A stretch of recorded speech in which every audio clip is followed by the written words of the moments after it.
Let's begin by telling you that the president of the Nigeria Labour Congress, NLC, Joe Ajaero, has returned to the Labour House after honoring the police invitation.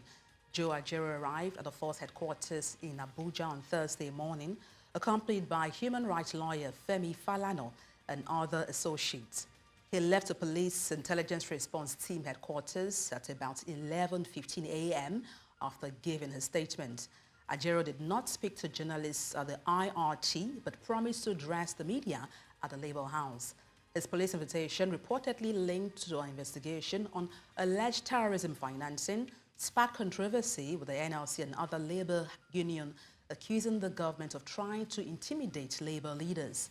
In solidarity, Labour members had gathered at the NLC headquarters on Thursday before Ajaero's appearance.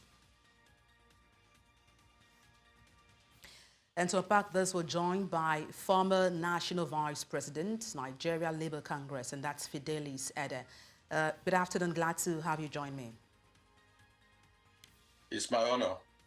Let me kick off by asking, what's your impression of the allegations leveled against Joe Ajaero, which includes terrorism financing, treason, as well as cyber crimes? Well, I think this is consistent with tradition. You know, the way governments run, not just in Nigeria, but universally. If you look at the history of the trade union is a product of exploitation. Workers coming together to resist the arbitrariness of the employer. So it is not something new. In fact, it is even interesting. I think we've made progress that today there are specific laws through which labor or those in agitation are charged, and there are formal invitation. Before now, if you move back to the military era, Ajaero would have just been picked up and clamped into detention. So for me, it is good that this formal process of inviting not just labor leaders, but those who are protesting to deepen good governance in Nigeria, that the police is also getting civilized. Well, do you see the other angle to it? All right. Go ahead, land on your thoughts. But the other angle to it is that it also calls for vigilance. You know, the allegation of terrorism, money laundering, and cyber or whatever.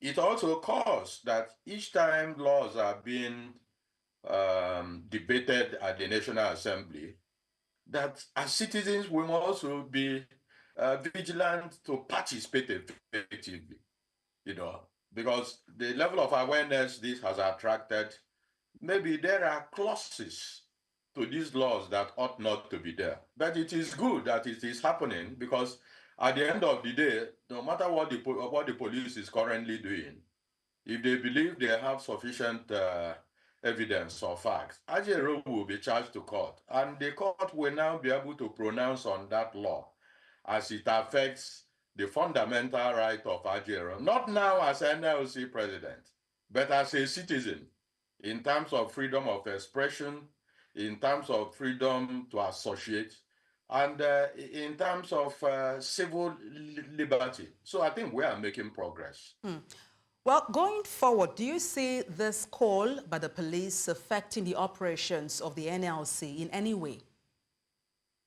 No, I do not think. You can see it is galvanizing consciousness. You know, one of the things the government don't know, while I still stand for the rule of law, is that one of the things that strengthened us under the military is the arbitrariness, the way labor leaders, and not just labor leaders, those who were involved in the struggle for return to democracy. We then had a platform we called LASCO, labor civil society organization. So you will discover that this more or less will galvanize the trade union, and those who are not identifying will be seen as if they are traitors. So it can only strengthen than dampen consciousness. Okay, let's backtrack a bit to, the talk about certain procession being made by members of NLC, although we understand that was called off. And the procession was a solidarity for their members to ensure that Joe Ajaero was not held longer in detention. Some have said that move, so to speak, was more like arm twisting the law, and it is a disposition they categorize as acting above the rule of law. What's your reaction to that? Well, is there anything in the procession that has threatened the rule of law? The trade union, I can tell you, if Ajaero was not the president of NLC, you will not see any procession. You are inviting the president of NLC under whom or under which you have I don't know the number now, but when we were there, it used to be about 42 industrial unions. And it's like, which organization in Nigeria? Is it even the national chairman of a political party that you will invite, that the political party will not make statements?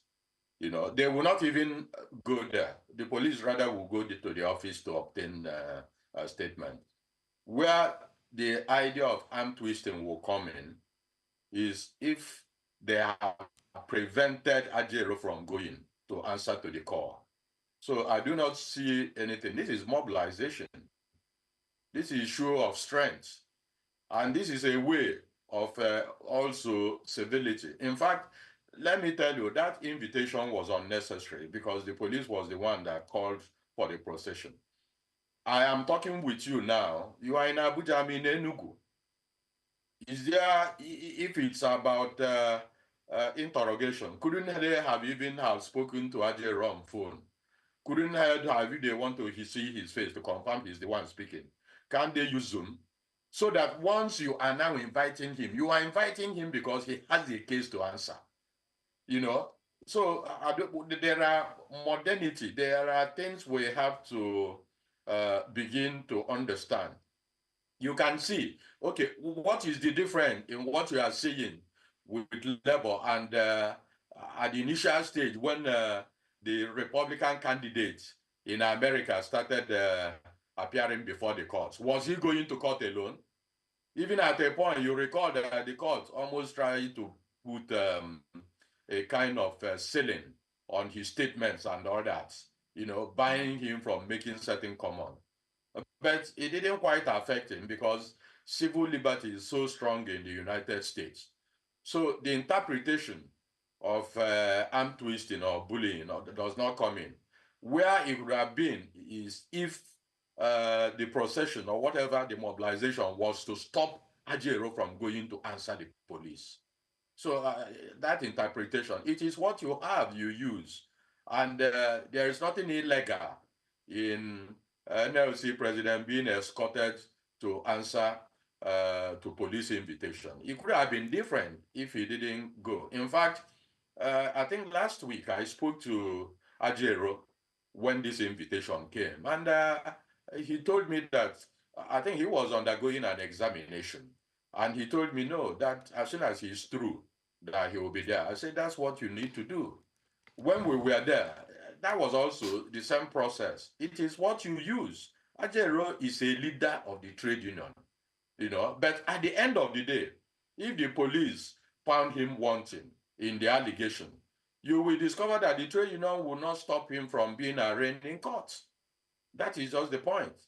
But for now, I do not think that there is anything that is untoward or that there are actions. It's just like saying, can somebody now ask, why is police inviting him? I do not think police is carrying out their responsibility in enforcement of law and protection of citizens from arbitrariness or crime. Then the Labour, whose leadership has been invited, cannot pretend that Ajaero is an orphan. Ajaero has a constituency. So if this is show of solidarity, I think that there's nothing wrong about that. All right, thank you so much for your insights. Just to mention, I'm speaking with you from our Lagos office, but thank you so much for your insight on the news. Fidelis Edeh, former National Vice President, Nigeria Labour Congress. Many thanks indeed.